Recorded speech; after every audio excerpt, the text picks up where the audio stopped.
Natapos naman tayo sa pagwawalis guys, sa paglilinis natin sa kanilang nilalagyan sa ang ating mga manok. Kailangan naman natin na lilinisin bago tayo magbigay ng pagkain upang hindi ito makakain pabalik sa kanila ang kanilang mga dumi. Makasisira naman sa kanilang katawan kapag makakain nila ang kanilang mga dumi pabalik guys. Kaya winalisan muna natin bago tayo nagbigay ng kanilang makakain.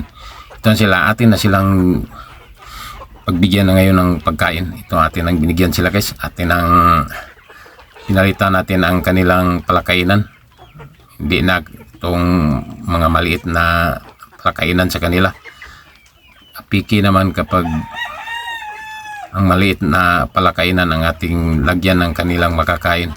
Kaya ito ang mga malalaki ang ating nilagay na. Dagdagan pa natin ng iba pang palakainan guys mamaya. At gumawa pa tayo ng iba pang palakainan sa kanila. Mayroon pa mang PVC pipe natin. Kaya atit kung biyakin natin. Biyakin lang natin ito siya guys. Ang PVC pipe. At gagawin natin kanilang mga palakainan. Ito lang muna pansamantala. Ayusin natin mamaya. Ito ating bigyan sila.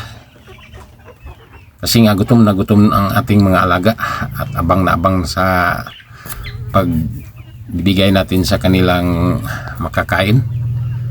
Ito naman sila.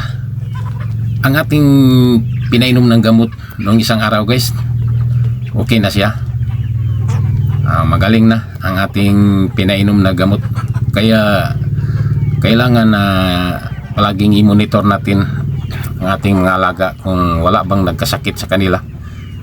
Kapag mayroong nakikita nating mahina ang kanilang mga pakiramdam, kailangan na tirahan natin ng gamot, paiinumin natin. Ito lang ang ating palaging ginagawa. Kailangan na active ka sa yung mga pag-aalaga ng mga manok upang hindi ito masayang.